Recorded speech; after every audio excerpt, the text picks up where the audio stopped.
تو مسلمین پر اللہ کی عنایتیں ہوں، اور بالخصوص ہم جتنے حاضر ہیں جن کے جو رشتہ دار اور بالخصوص جن کے والدین دنیا سے چلے گئے، اللہ تعالیٰ ان کی بھی مغفرت فرمائے۔ آج 26 صفر المظفر 1444 سنہ ہجری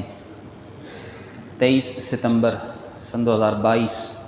اس مسجد میں الحمدللہ آج 64واں جمعۃ المبارک ادا کیا جا رہا ہے۔ آج کی گفتگو حقوق العباد سے متعلق ہے، اور ہم سب جانتے ہیں کہ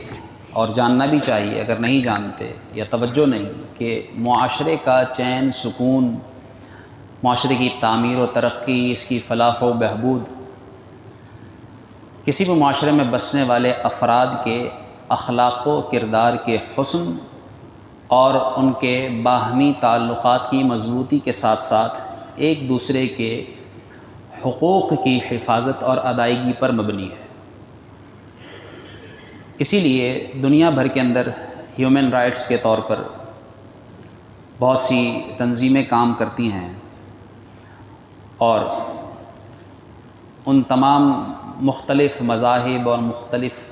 اقوام میں سے اسلام ہی وہ دین برحق ہے کہ جو سب سے زیادہ حقوق پر بات کرتا ہے، اور یہ انسان بلکہ دین اسلام جانوروں کے حقوق بھی بیان کرتا ہے، حتیٰ کہ دین اسلام نے تو راستے کے حقوق بھی بیان کیے ہیں۔ اور انسان میں جو دو گروہ ہیں ایک طرح سے، مسلم و غیر مسلم، یعنی اسلام نہ صرف اپنے ماننے والوں کے بلکہ اسلام اپنے نہ ماننے والے غیر مسلمین کے حقوق بھی بیان فرماتا ہے۔ اور پھر وہ غیر مسلم چاہے وہ کسی بھی قسم کا کافر ہو، پھر وہ ذمی ہو، مستامن ہو، یہ وہ اصطلاحات ہیں جن کی تعریفات سے بھی ہم بسا اوقات واقف نہیں ہوتے، لیکن دین اسلام نے احادیث رسول اللہ صلی اللہ تعالیٰ علیہ وآلہ وسلم میں باقاعدہ ان کے احکام بیان کیے گئے ہیں۔ اور اگر مسلمانوں میں بات کی جائے تو اپنے دینی مسلمان بھائی، اپنے پڑوسیوں کے ساتھ ساتھ جو کاروبار کے ساتھی ہوں، یا یتیم، مسکین، مسافر، قیدی، کسی بھی طرح کا مسلمان ہو، اس کے حقوق بھی دین اسلام نے بیان کیے ہیں۔ اور اگر مسلمان رشتہ دار ہو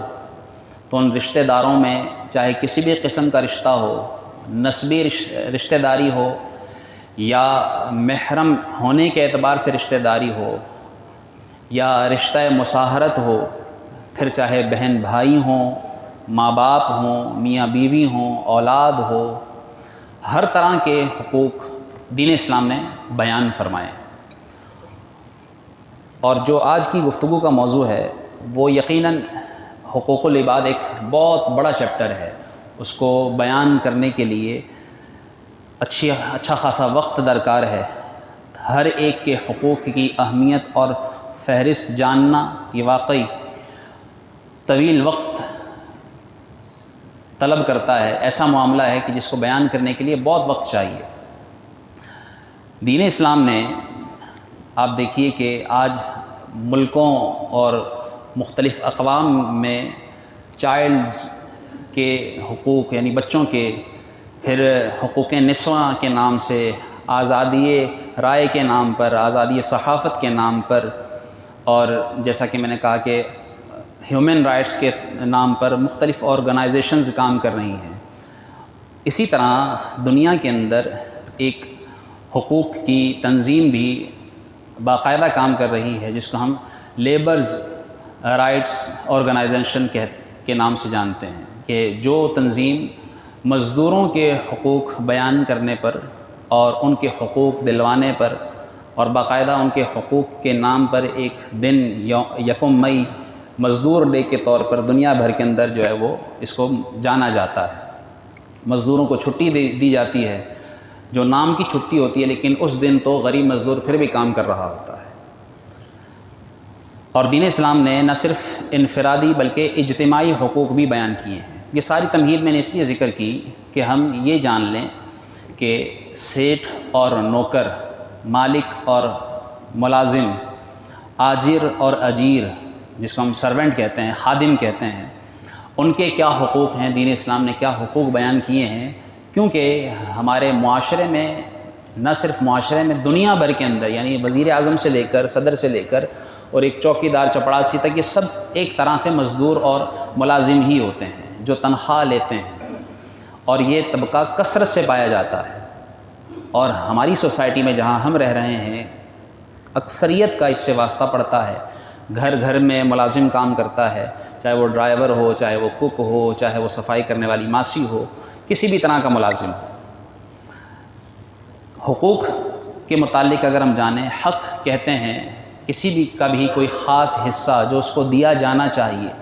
چاہے پھر وہ انسانیت کے نام پر دیا جائے، چاہے وہ اسلام کے نام پر دیا جائے، چاہے وہ اس کے اپنے حق کے طور پر قانونی اعتبار سے دیا جائے، وہ اس کا حق ہے۔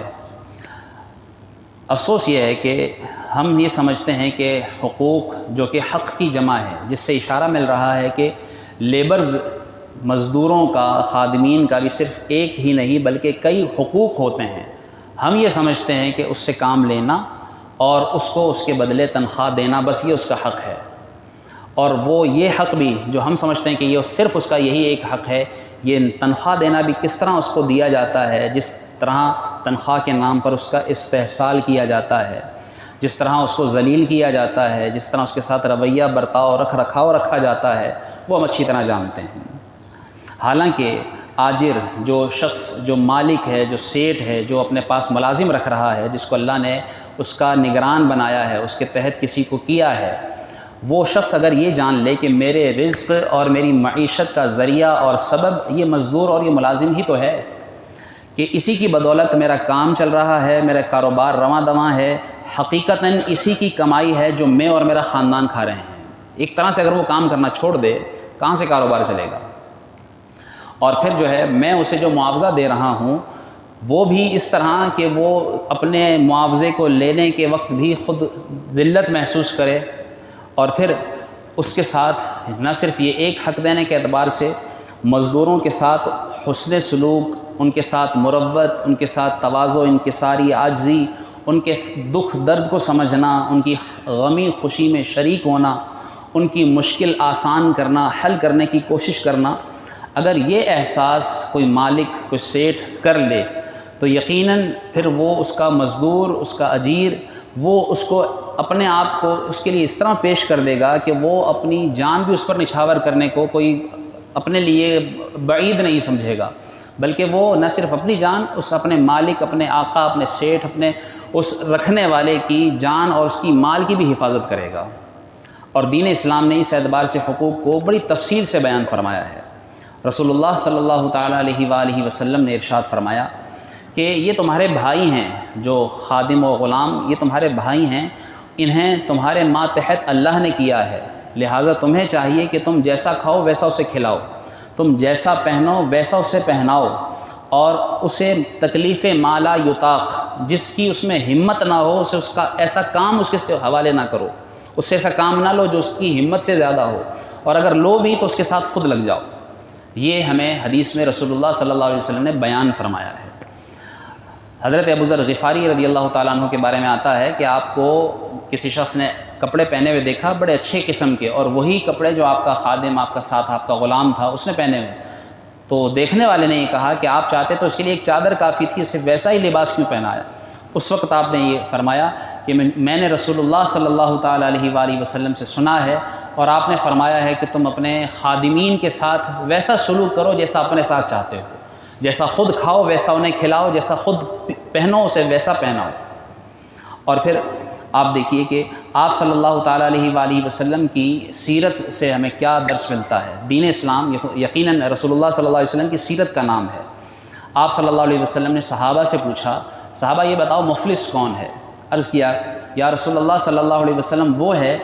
کہ جس کے پاس پیسے درہم و دینار نہ ہوں، وہ ہمارے ہاں مفلس غریب ہے۔ آپ صلی اللہ علیہ وسلم نے فرمایا نہیں، قیامت کے دن مفلس اور غریب اور تنہا وہ شخص ہوگا کہ جو بہت نمازیں لے کر آئے گا، بہت روزے لے کر آئے گا، لیکن اس نے حقوق ادا نہیں کیے ہوں گے، اس نے لوگوں کے حقوق دبائے ہوں گے، اور حقوق دبانے کی وجہ سے اس کی نیکیاں اس شخص کو دے دی جائیں گی جس کے اس نے حقوق دبائے ہوں گے۔ اور اگر اس کے پاس نیکیاں ختم ہو جائیں گی تو پھر اس کے گناہ اس کے سر لاد دیے جائیں گے اور ذلت کے ساتھ اسے گھسیٹ کر جہنم میں پھینک دیا جائے گا۔ کتنی بڑی وعید ہے اگر ہم دیکھیں تو۔ ہم یہ سمجھتے ہیں کہ ہم نے نمازیں ادا کر لی، ہم نے روزے رکھ لیے، ہم نے عمرے کر لیے، ہم نے حج ادا کر لیا، ہم نے صدقہ و خیرات کر دیا، سب کچھ کر لیا، لیکن کہیں ایسا نہ ہو کہ حقوق تلفی، حق تلفی کی وجہ سے قیامت کے دن ذلیل و رسوا ہو جائیں۔ آپ صلی اللہ تعالیٰ علیہ وآلہ وسلم نے، آپ کی سیرت سے ملتا ہے کہ زید بن حارثہ جو بکتے بکاتے کئی ملکوں سے، یعنی یہ وہ صحابی، واحد صحابی ہیں جن کا نام قرآن کریم میں ذکر ہوا، اور یہ وہ صحابی ہیں کہ جن کے متعلق آتا ہے کہ رسول اللہ صلی اللہ علیہ وسلم نے انہیں اپنا منہ بولا بیٹا قرار دیا۔ کتنی بڑی بات ہے۔ اور یہ اس طرح بکتے بکاتے جب آپ صلی اللہ علیہ وسلم کی خدمت میں پہنچے، اور آپ کو دیا تھا آپ کی زوجہ حضرت خدیجہ الکبریٰ رضی اللہ تعالیٰ عنہ نے، اور جب انہیں ڈھونڈتے ہوئے ان کے والد و چچا پہنچے آپ صلی اللہ علیہ وسلم کے پاس اور کہا کہ یہ غلام، یہ جو آپ جس کو رکھے ہوئے ہیں، جس کو آپ نے بیٹا بنا رکھا ہے، یہ ہمارا بیٹا ہے در حقیقت۔ اور جب باپ اور چچا کے آنے پر آپ صلی اللہ تعالیٰ علیہ وسلم کے پاس وہ غلام بن کر رہنے والا بچہ، جب اس سے آپ صلی اللہ علیہ وسلم نے فرمایا کہ میں کون ہوتا ہوں اسے روکنے والا، تمہاری اولاد ہو لے جا سکتے ہو، فرمایا اس سے پوچھ لو یہ جانا چاہتا ہے کہ نہیں۔ تو وہ جب باپ اور چچا کہتے ہیں کہ بیٹا ہم نے تمہیں اتنا یاد کیا ہے، آپ کو تمہیں کھو دیا تھا، اب تمہیں پا لیا ہے اتنے سالوں کے بعد، اب تو تم ہمارے پاس چلو، تو انہوں نے فرمایا میں نہیں چاہوں گا کہ میں اپنے آقا صلی اللہ علیہ وسلم کو چھوڑ کر آپ کے ساتھ جا سکوں، حالانکہ غلام کی زندگی گزار رہے تھے۔ کتنی بڑی بات ہے، کتنی بڑی بات ہے۔ حضرت سلمان فارسی کے بارے میں آتا ہے اسی طرح آپ صلی اللہ تعالیٰ علیہ وآلہ وسلم کی بارگاہ میں بکتے بکتے پہنچے، اور اس کے بعد پھر آپ صلی اللہ علیہ وسلم کے ایسے سچے غلام بنے، آپ کا در کبھی نہ چھوڑا۔ حضرت انس رضی اللہ تعالیٰ عنہ کے بارے میں آتا ہے 10 سال رسول اللہ صلی اللہ علیہ وسلم کی بارگاہ میں خدمت کی، 10 سال۔ آپ فرماتے ہیں کبھی مجھے میرے نبی صلی اللہ علیہ وسلم نے کسی کام کو کرنا تھا اور نہیں کیا تو یہ نہیں کہا کہ تم نے کیوں نہیں کیا، اور کوئی کام نہیں کرنا تھا اور میں نے کر لیا تو میرے آقا نے یوں نہ کہا کہ تم نے کیوں کیا۔ اور ہمارے ہاں خادم، ہمارے ملازم، ہمارے نوکر، ہمارے پاس جو اجیر کام کرے، جو امپلائی ہو، اس کے ساتھ ہمارا کیا سلوک ہوتا ہے؟ وہ کام کرنا تو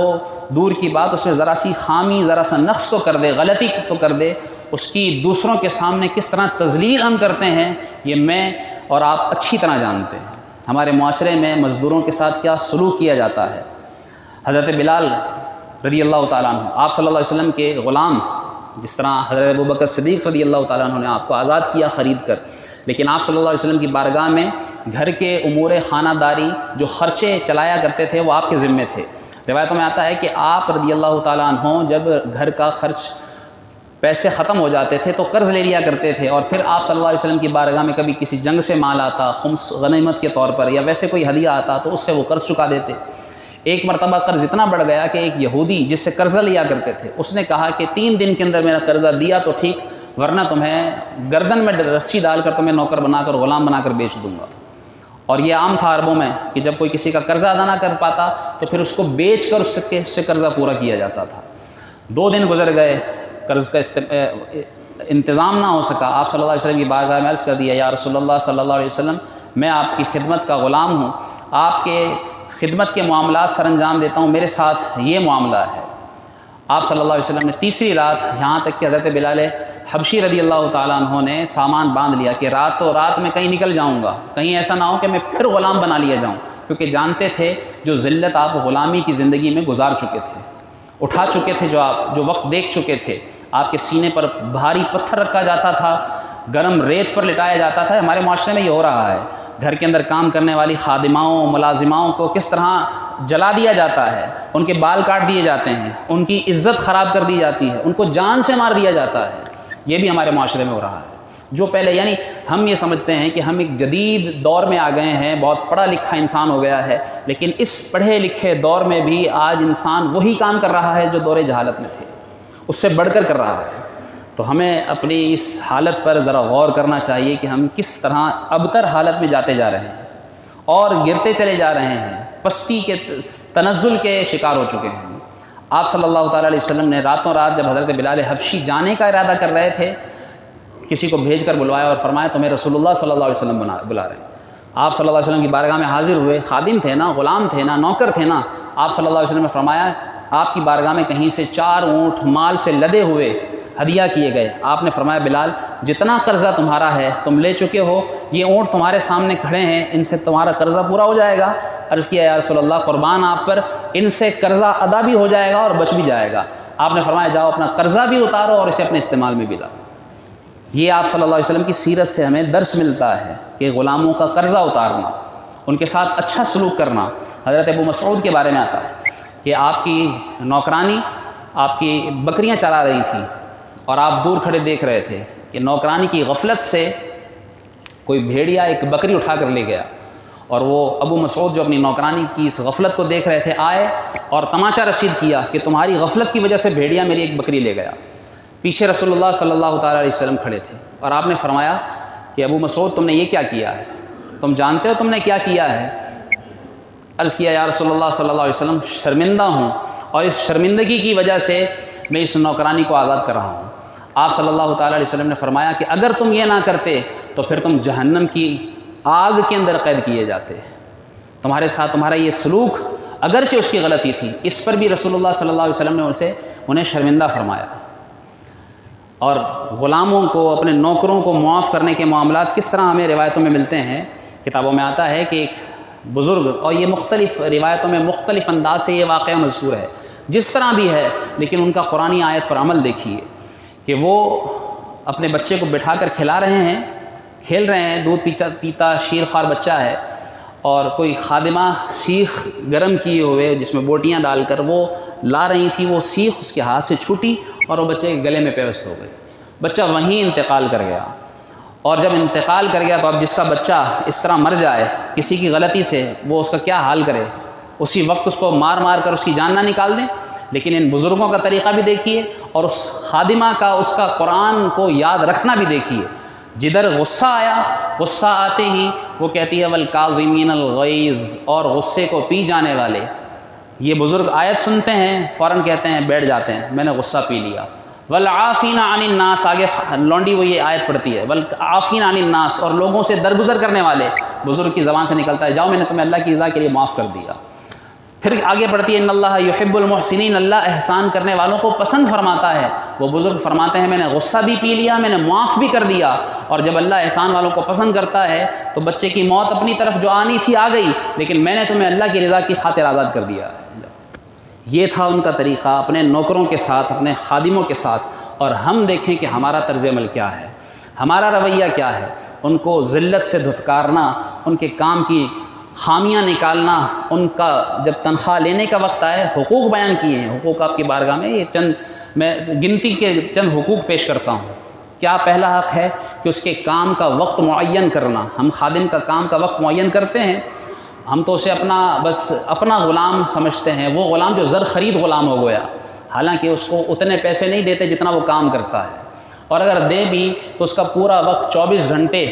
اس کا ہر گھنٹہ، اس کا ہر منٹ ہم یہ سمجھتے ہیں کہ ہم نے خرید لیا۔ اب ہم جس لمحے چاہیں اس کو بلائیں، جس لمحے اس سے چاہے جو کام کرائیں، وہ ہماری مرضی، حالانکہ ایسا نہیں۔ اس کے ساتھ وقت باندھنا ہوگا، یہ اس کا حق ہے، اس کا حق اس کو اس طرح دینا ہوگا۔ اگر 9 بجے بلایا ہے، 5 بجے اس کی چھٹی کا وقت ہے، وہ 9 بجے کے بجائے 10 بجے آ جائے، تاخیر کر دے تو اس کی 1 گھنٹے کی تاخیر کے بدلے ہم اس سے 2 4 گھنٹے ڈبل کام لے لیتے ہیں، اس کا وقت معین نہیں کرتے۔ یہ اس کا حق ہے کہ اس کا وقت معین کیا جائے، پھر اس کی اجرت کا تعین کیا جائے۔ ہم کہتے ہیں کہ آ جانا کام پر، دیکھ لیں گے، جو ہوگا لے لینا، جو ہوگا دے دیں گے، جو بنے گا دے دیں گے۔ نہیں، دین اسلام ہمیں کہتا ہے کہ اس کے ساتھ طے کیا جائے کہ وہ کتنا لے گا اور آپ اس کو کتنا دیں گے، اور کس کام پر کتنا دیں گے، کتنے وقت میں کتنا کام کرے گا، کس پر کتنی اس کی اجرت بنے گی۔ اس وقت بھی ہم اس کی مجبوری سے فائدہ اٹھاتے ہیں۔ ہم کہتے ہیں کہ ظاہر ہے جو مزدور ہے وہ ایک بڑا طبقہ ہے، ان کی بہتات ہے، ہر جگہ زیادہ ہیں، آسانی سے مل جاتے ہیں، اور ہم اسی مجبوری کا فائدہ اٹھاتے ہیں۔ پھر ہم کوشش کرتے ہیں کہ کم سے کم، حالانکہ ہم نے تو یہ سنا کہ ان کے ساتھ حسن سلوک کیا جائے۔ طریقہ تو یہ تھا کہ جہاں لوگ 5000 دیتے ہیں اس کو 6000 دے دیں، 1000 آپ زیادہ دیں گے تو کیا ہو جائے۔ اور ایسے وسعت والے ہوتے ہیں، اللہ نے ان کو اتنا دیا ہے۔ وہ مزدور، سچی بات بتا رہا ہوں، وہ مزدور کہ جو 1 سال میں آپ کے پاس کمائے گا نا، اور یہ نوکر رکھنے والا، یہ مالک، یہ ایک دن میں اتنا کما لیتا ہے جو یہ سال میں کمائے گا۔ یہ 1 دن میں 1 گھنٹے میں بھی اتنا کما لیتا ہے، لیکن اس کو مہینے کے بعد اتنے پیسے دیتے ہوئے بھی اس وقت یہ سوچتا ہے کہ میں اس کو اتنا کیوں دوں، کیسے دے دوں اس کو اتنا۔ میں یہ نہیں کہتا کہ جس کی اجرت 10,000 بنتی ہے اس کو آپ 1 لاکھ دیں، لیکن اس کے ساتھ اچھا سلوک تو کریں. جب اس کی تنخواہ کا وقت آ جائے اس کو وقت پر تنخواہ تو دے دیں. رسول اللہ صلی اللہ علیہ وسلم نے کیا فرمایا کہ اعطوا الاجیر اجرتہ، اجیر کو اس کی اجرت دو قبل ان یجف عرقہ، اس سے پہلے کہ اس کا پسینہ خشک ہو اس کو اس کے پیسے اس کے حوالے کر دیے جائیں. ادھر تو دھکے کھلائے جاتے ہیں، کل آ جانا، ابھی گھر پر نہیں ہے، ابھی پیسے نہیں ہیں، ابھی پیسے آئے نہیں ہیں، ابھی بینک سے نہیں نکال سکا، ابھی یہ معاملہ ہو گیا، وہ معاملہ ہو گیا. اس کی تذلیل کرتے ہیں. اس سے کام کرتے ہوئے کوئی غلطی ہو جائے، جس طرح اگر ہمیں کوئی ایک لفظ تو کہہ کر دکھائے، ہمارے اوپر انگلی تو اٹھا کر دکھائے، ہم برداشت نہیں کرتے، اور ہم خادم اور اپنے نوکر کو کسی کے سامنے بھی، اپنے مہمانوں کے سامنے بھی اس سے گلاس گر کر ٹوٹ گیا، اس وقت وہ سناتے ہیں کہ تم سے ہو کیسا گیا، یہی کام آپ سے بھی تو ہو سکتا تھا، یہی کام اپنے بچے سے بھی تو ہو سکتا تھا. ہوتا ہے، لیکن ہم اس کو انسان نہیں سمجھتے، شاید اس کو ہم حقیر ترین طبقہ سمجھتے ہیں. ہم جو کھاتے ہیں، جو پیتے ہیں، ایسا بھی سننے کو ملا، کہا جاتا ہے کہ یہ پانی یہ ہمارے پینے کے لیے، تمہارے پینے کے لیے نہیں ہے، تم جائے ٹوٹی سے پانی پیو. کیا وہ انسان نہیں؟ دین اسلام تو یہ کہتا ہے کہ جانوروں کو بھی جب اس کے پانی پلانے کا وقت آئے تو اس کو پانی پلاؤ. ہم اپنے نوکروں کو، خادموں کو مارتے ہیں، حالانکہ رسول اللہ صلی اللہ تعالیٰ علیہ وسلم نے جانور کے بھی چہرے پر مارنے سے منع فرمایا ہے، جانور کے چہرے پر بھی. اور خادموں کو کس طرح مارا جاتا ہے. کتنے جرگے آپ سنتے ہوں گے، کتنے آپ اس طرح کے معاملات اچھی طرح جانتے ہیں. ایک مزدور کا حق یہ بھی ہے کہ جب وہ اجرت اپنا محنتانہ، اپنا ماہانہ، اپنی تنخواہ جب طلب کرے تو اس کو دی جائے. وہ مانگ سکتا ہے، کوشش یہ ہونی چاہیے کہ اس کو وقت سے پہلے دیا جائے. اس کی بھی ضرورتیں ہیں، وہ بھی کھاتا ہے، وہ بھی پہنتا ہے، اس کے بھی گھر میں بیماری آتی ہے. پھر معاہدہ، جو اجارے کا معاملہ ہے، جو ملازمت کا اس نے معاہدہ آپ سے کانٹریکٹ کیا ہے، وہ جس طرح آپ کھڑے کھڑے اپنے ملازم کو کہہ رہے کل سے کام پر نہیں آنا تم، جس کی وہی روزی کا ٹھکانہ ہو اور وہی اس سے کھڑے کھڑے چھن جائے. جس نے آج کمانا ہے تو آج کھانا ہے، کمائے گا تو کھائے گا، اور اس کو کھڑے کھڑے یوں کہہ دیا جائے کہ تم کل سے نہیں آنا. اس طرح سوچیے تو اس پہ کیا بیتتی ہوگی. پھر وہ اگلے دن کے لیے کس طرح پریشان ہوتا ہے، کس طرح وہ جو ہے وہ دشمنیاں پالتا ہے. پھر ہمیں سوچنا چاہیے، ان کے حقوق کے بارے میں سوچنا چاہیے. پھر اسی طرح ان کے دینی فرائض دیکھیے. کتنی ابتر حالت ہے کہ آج کا مسلمان جو اپنے پاس مزدور رکھتا ہے، جب عبادت فرض نماز کا وقت آتا ہے خود تو پڑھتا نہیں، مالک کو تو ٹی وی دیکھنے سے فرصت نہیں، گھر کے اندر اور بہت سارے مشاغل، اس سے فرصت نہیں. اس کا غلام، اس کا نوکر، اس کا خادم کہتا ہے کہ میں نماز پڑھ لوں، کہتا ہے نہیں تم بھی نہیں پڑھو گے. نہ خود پڑھے گا نہ اس کو پڑھنے دے گا. کتنی گری ہوئی سوچ ہے. اللہ کی بارگاہ میں وہ اپنا فرض تو اللہ نے بھی کیا ہے اس پر، فرض نماز کا وقت دینا تو یہ مالک کی ذمہ داری بنتی ہے. مالک کو تو چاہیے جو اس کا نوکر، جو اس کے پاس کام کرنے والے مزدور، اس کی دکان میں، اس کی کمپنی میں، اس کی فیکٹری میں کام کرنے والے جتنے بھی لوگ ہیں، اس کو تو یہ قانون بنانا چاہیے کہ نماز کے وقت کوئی کام نہیں ہوگا، سب نماز ادا کریں گے، میں بھی تمہارے ساتھ نماز ادا کروں گا. لیکن افسوس اس کا الٹ کیا جاتا ہے، نہ خود پڑھے گا نہ اس کو پڑھنے دے گا. جو پڑھے گا اس کو بھی کہے گا تم نے کیسے نماز پڑھ لی، کام کے وقت تم مجھے ادھر نظر آنے چاہیے. یہ ہمیں اپنی سوچ بدلنی ہوگی. ان کو اس طرح رسوا کرنا، خدارا، یہ ساری چیزیں، یہ تو میں نے تھوڑے سے وقت پہ آپ کی صرف توجہ دلائی ہے، ورنہ کیا کیا کچھ کہاں کہاں کس طرح سلوک کیا جاتا ہے، ہوتا ہے، وہ بہت اچھی طرح آپ جانتے ہیں. آپ سے عرض ہے کہ برائے مہربانی خدارا دین اسلام کے اس معاملے کو ذرا سنجیدگی سے سمجھیے، اس پر عمل کیجیے، اور خود کو دین اسلام کے حقوق جو دین اسلام نے بیان کیے ہیں مزدوروں کے، اور اسی طرح مالکوں کے بھی حقوق ہیں. صرف مزدوروں کے حقوق نہیں ہیں، مالکوں کے بھی حقوق ہیں. جتنے کام کے پیسے لے رہا ہے اس کو اتنا کام کرنا ہوگا، اس کا کام ذمہ داری سے ادا کرنا ہوگا، ایمانداری سے ادا کرنا ہوگا. اس کو ڈنڈی نہیں مار سکتا. وہ چاہے تو اس کی اجرت کاٹ سکتا ہے اس کے کام کی کوتاہی کرنے پر، اور وہ مالک اسے چاہے تو کسی جائز کام کا مطالبہ کرتے ہوئے یہ دیکھتا ہے کہ یہ کوتاہی ہے تو اس پر وہ اسے سرزنش کر سکتا ہے، لیکن اس کی تذلیل نہیں کر سکتا. اس کو سمجھائے، اس کو بٹھا کر اس کو بتائے کہ یہ کام ایسے نہیں ایسے ہوگا. الغرض لکل فن رجال، ہر معاملہ ہر ایک خود سمجھے اور دین اسلام کے مطابق سمجھے تو زیادہ بہتر ہوگا. اللہ کریم ہم سب کو اپنے غلاموں، یعنی جو ہمارے ہاں نوکر ہیں، جو ملازمین ہیں، جو اجیر ہیں، جو امپلائیز ہیں، جو ہمارے گھروں میں کام کرنے والی ماسیاں ہیں، خادمائیں ہیں، نوکرانیاں ہیں، اللہ تعالی ہمیں ان کے ساتھ اچھا سلوک کرنے کی توفیق عطا فرمائے، اور اللہ کریم ہمیں دین اسلام کے مطابق زندگی گزارنے کی توفیق عطا فرمائے. آمین. سنت ادا فرمائے.